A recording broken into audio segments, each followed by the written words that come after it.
Hi, Michelle. How are you? Well, this is Hugo Araujo, and I hope you are doing very, very well. How are you, man? I'm very fine, Hugo. Thank you very much for this moment to go through the complexity of the situation and to see what this concretely, this lockdown invites us to do.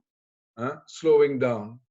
What does invite us to? And it's very clear that one of these advantages of slowing down is to think and to rethink our economical and societal system so we can restart in a new fashion our economy and society, basically. And Hugo, thank you very much. With the 7 Vortex tool, he will explain us and have us travel through the story of complexity to get to very, very concrete actions that we are now working on. Yeah, so I think this restarting in a new fashion, it goes together with inspiration. But what we can see here after this collective conversation that we had is that fear is actually drilling down or killing our inspiration. So we are trying to inspire, we are trying to inspire, to get inspired, but our enemy is the fear, the collective fear concerning our health and concerning our economy.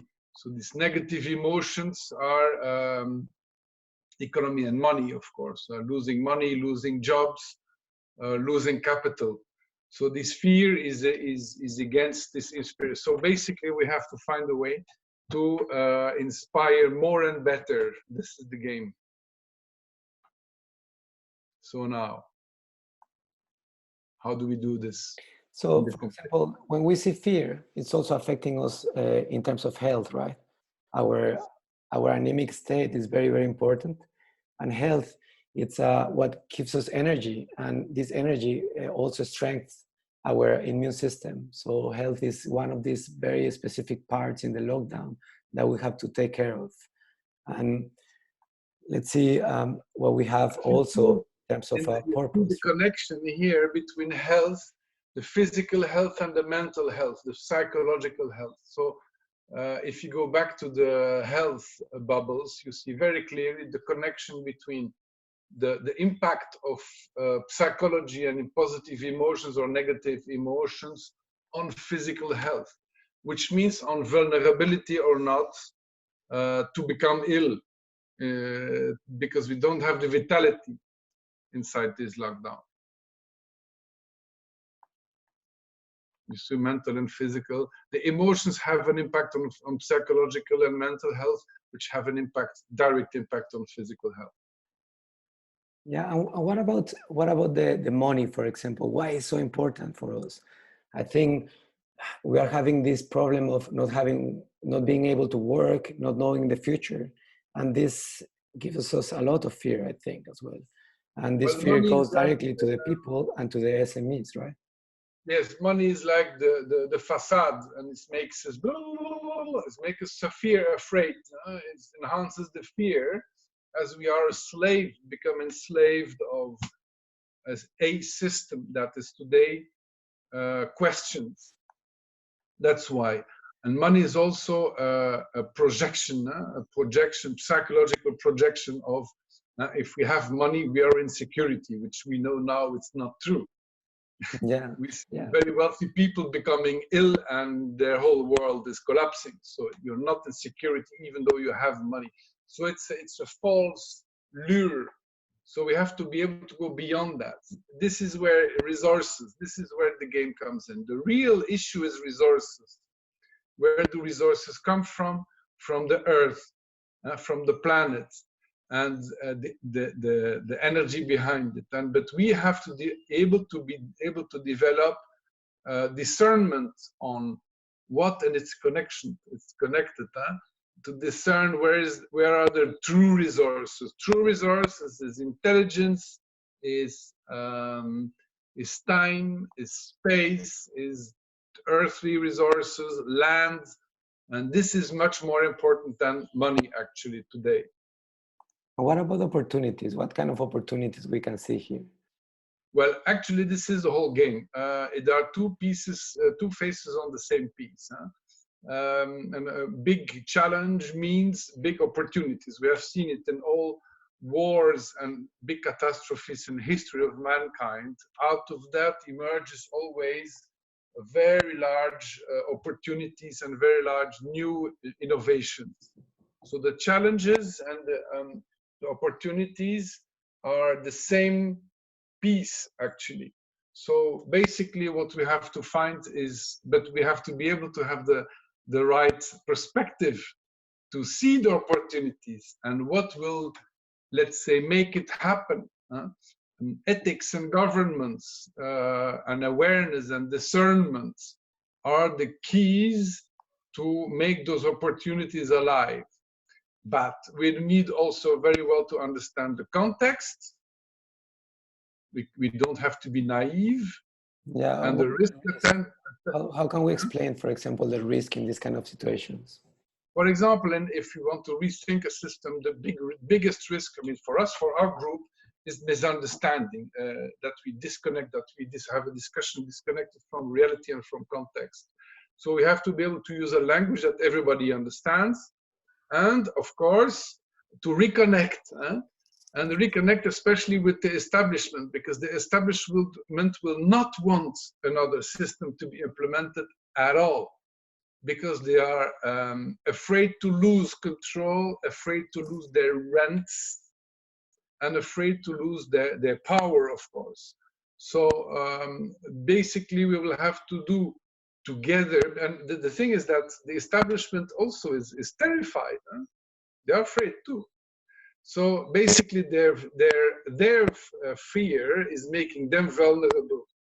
So basically if we work together with the establishment, with the right language, putting together the right resources by informing and educating, this is where we start to develop a new trust. And you can see the trust appearing there, a trust that will allow conversation, community, and community will lead to completely new purpose, and completely able to put stakeholders together in the same intention. Who are our stakeholders then? The stakeholders are numerous. It's everybody, but it starts with the individual and the families themselves. So it's the smallest community is the family. Of course, you have after that the job, the businesses, and it goes further to the politics, the academics, to the scientifics. It's very large. There are hundreds of stakeholders. Basically, it's how people are gathering together, and in this situation, the most important is the trust and the time space to have new conversations, to build something, to build new purpose, to learn how to define new discernment into this huge chaos of ignorance. So this is basically, we can see now, we will get to the end of this video to the solutions, to the methodologies, because okay, we all want to have a sustainable world, it's very clear. Businesses still have to be up and running in a different way, we know that. So this is the core of our proposal of our group, which is now over 20 people now, Hugo. They are all very nice people from all over who are gathering to propose methodologies. So yeah, very diverse backgrounds, right? Various backgrounds, politics, business, NGO. We have young people, old people. We have people from the Club of Rome. We have macroeconomists from the G20. We have business leaders, young and old. So, and all these people have one thing in common is they are willing to bring their intelligence and wisdom and their heart and their knowledge in to bring concrete solutions to a next generation economical paradigm. So basically the methodologies, you have three levels. You have the top-down, which is government. We have bottom-up, from the field, from the citizens, and we have in the middle examples. There are a lot of new examples, I mean, not new and old examples of people who, business leaders or ONG leaders that were capable to develop activities that are regenerating people, regenerating nature, regenerating economy. But top down, let's drill a little bit down. We need to let's say the government needs to create a frame that works. For example, we need tools, a monetary system that works. They have to give a very clear message on what is expected from the citizen, which is empower the citizen. Say, okay, we will need everybody, you know, give trust, giving a strong message and an invitation to the citizen to activate their collective intelligence from the ground. The government will not be able to give all the solutions. It's impossible. And we need also to create a task forces and an intelligence hub on systemic solutions. Okay, to make a long story short, then from the bottom up, and this is much more interesting for the citizens, from the bottom up, the key to the next generation economy, if you can zoom in the bottom up, where is it? Because this is where, yes, bottom up. We need to first, every person, every family has to consolidate their capital, their family capital, their family values, their family projects. You know, it's important that nobody lacks anything, that everybody can survive in the family. The young, the old, we have to reconnect the families together. In their houses, in their talent, in their knowledge, in their health, of course. I'm a little bit lost. Go back, please, to the bottom up. Yes, yes. Whatever. Stop. Hold on. So the family capital. It all starts in the family, with the spouse, with the children, and the second topic is the ikigai incapacitation. That means very, very concretely that everybody should go to its true nature, to its personal talents, to his personal development. That's most important. We cannot do anything with slaves, with people who do things without being good at it or doing it against your will. Basically, we all have to, you can go on internet and see ikigai, the ikigai. You have to do something you love. You have to do something you're good at. It's important that that you can be paid for what you're good at. But that means that you have to also to think on how you can valorize your talent and your capacity. The whole ecosystem stands on that bubble, on the ikigai. Are we good at what we are? I mean, at manifesting what we are good at, you know, and bringing that to the world. How can we bring our talent to the world? You see, the whole system should be built on that paradigm. Everybody should be able to bring the best of themselves to the world. So maybe go back to the other one. It means that we should help each other to succeed that, peer-to-peer. Then crowdsourcing of solutions for vital functions, for eating, drinking, for learning, for housing. There are hundreds and hundreds of new solutions and old solutions as we speak that exist, that are smart, collaborative, that are regenerating. The big next step will be to crowdsource it. That means to have everybody putting the information into a platform and to share their best practices. How do you do to make a good living? How do you do to eat well, to drink locally? And one context is not the other. Housing, how do you reinvent housing, etc. So then after that, we need the dynamics on business to business dynamics and inter-business, inter-company, locally anchored, intercompany leadership connections. So that intersectorial clubs, like business clubs, connect, not reconnect, sometimes connect, and create new business models together, anchored locally. That's very, very important, because this is the jobs of tomorrow. It's completely underused.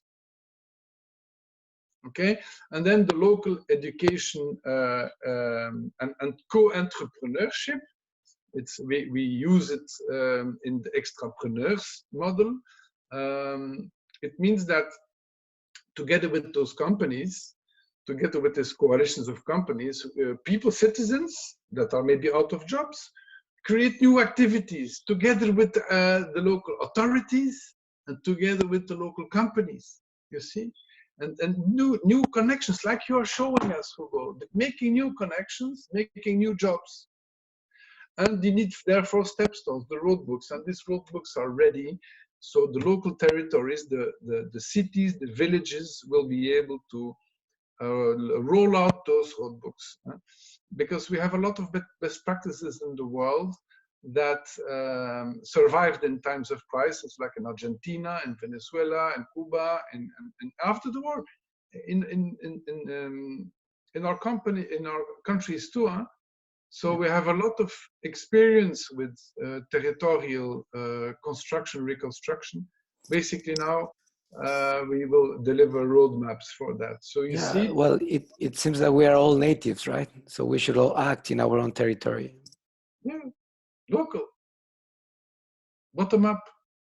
So now, top down, bottom up, and also in the middle, we have to show, to inspire with true life examples of leaders, political leaders, business leaders, NGO leaders that succeeded to create models, activities that are inspiring, and crack their code and talk to them and see how did they do to activate all that intelligence in their ecosystems, you see. And these are the 3 levels of action that we are proposing for the after coronavirus build up. I like it. Thank you very much for sharing with us and for explaining this to everyone. Hopes it's going to be useful, and especially starting with the family. I think this is what we need to do right now. Yeah. Okay. Under this video, we will put a link to the website and an email so you can join the adventure. But follow us in the next few weeks. We will unroll new videos, new articles, so you can get involved with this activity of rethinking. And never forget, it's not a war against somebody or a war against some economical system. It's a war against our collective fears. Yeah, and I will say that it is an opportunity to convert fear in inspiration, right? And we have to tackle fear and to translate it into inspiration for everyone, because what we need is solutions, no more problems. Voilà. This is it, Hugo. Thank you very much for this story, for this visualization. It's fascinating. My So pleasure. I'll see you very soon for a next video or article. Thank you. Bye-bye. Bye. I think it went well. Yeah. How many minutes do you have? Let me see.